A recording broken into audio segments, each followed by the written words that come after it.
আসসালামু আলাইকুম dear viewers, knowledge site ব্লগসে আপনাদের সকলকে স্বাগত। আজ আমরা আলোচনা করব জন্ম নিবন্ধনে নিজ নাম কিভাবে সংশোধন করবেন, নিজ নাম অথবা নিজ নামের বানান কিভাবে আপনি সংশোধন করবেন সেটা আজকের এই ভিডিওতে খুব সহজে দেখানো হবে। আপনার হাতে যদি স্মার্টফোন থাকে অথবা আপনার যদি ল্যাপটপ অথবা কম্পিউটার থাকে তাহলে অনলাইন থেকে ঘরে বসে আপনি এই কাজটি করতে পারবেন। মূল আলোচনায় যাওয়ার আগে আমাদের চ্যানেলকে এখনও যারা সাবস্ক্রাইব করেন নাই তারা সাবস্ক্রাইব করুন এবং পাশে থাকা বেল আইকনটি বাজিয়ে দিন।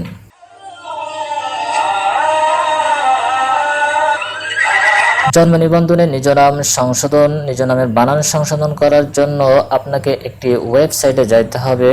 লিখতে হবে bdris.gov.bd। আমরা যদি একটু বড় করে দেখি, দেখেন bdris.gov.bd লিখে এন্টার প্রেস করব।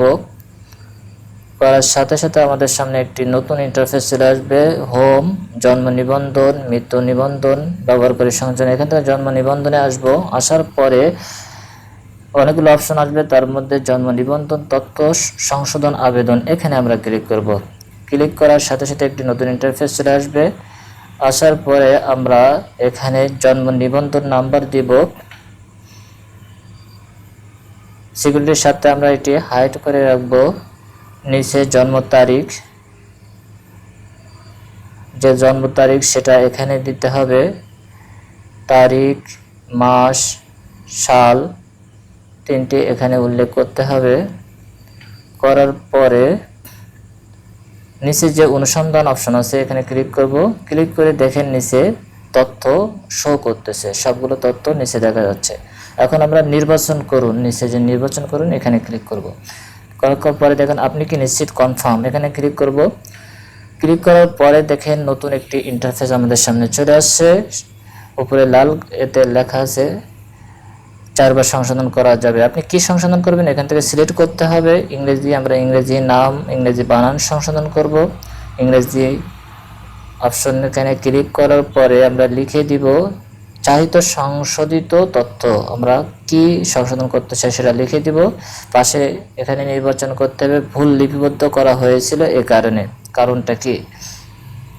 নিচে অনেকগুলো অপশন আছে, এখান থেকে আমরা নিজে এটি সিলেক্ট করব। তারপরে মোবাইল নাম্বার দিতে হবে। দেখেন এখানে শো করতেছে যে নাম, আবার ঠিকানা, আপনার জন্ম নিবন্ধনে যেটা আছে সেটা এখানে শো করতেছে। আমরা মোবাইল নাম্বার দিব।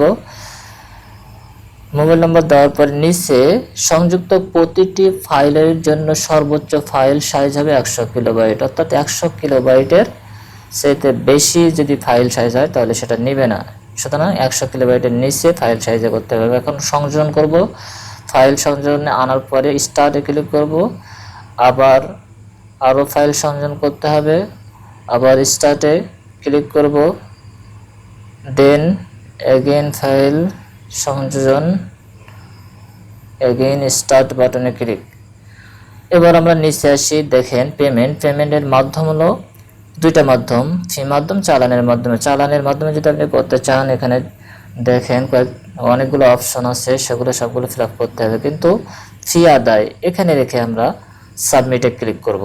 দেখুন আমরা এখন নতুন ইন্টারফেসে চলে আসলাম। আমাদের আবেদনটি সাকসেসফুল হয়ে গেছে। এখানে একটি অ্যাকাউন্ট নাম্বার পড়ছে। এখন আপনি যদি আপনার আবেদন প্রিন্ট দিতে চান তাহলে এখানে ক্লিক করতে হবে। ক্লিক করার পরে আপনি আপনার যদি প্রিন্টার থাকে তাহলে প্রিন্ট দিতে পারবেন, আর যদি পরে প্রিন্ট দিতে চান তাহলে সেভ অ্যাজ পিডিএফ আকার আপনি আপনার মোবাইল অথবা কম্পিউটার অথবা ল্যাপটপে সেভ করে নিতে পারবেন। পরে বাইরের কোনো কম্পিউটার থেকে আপনার এই পিডিএফ ফাইলটি যে কোনো মাধ্যমে নিয়ে গিয়ে প্রিন্ট দিতে পারবেন।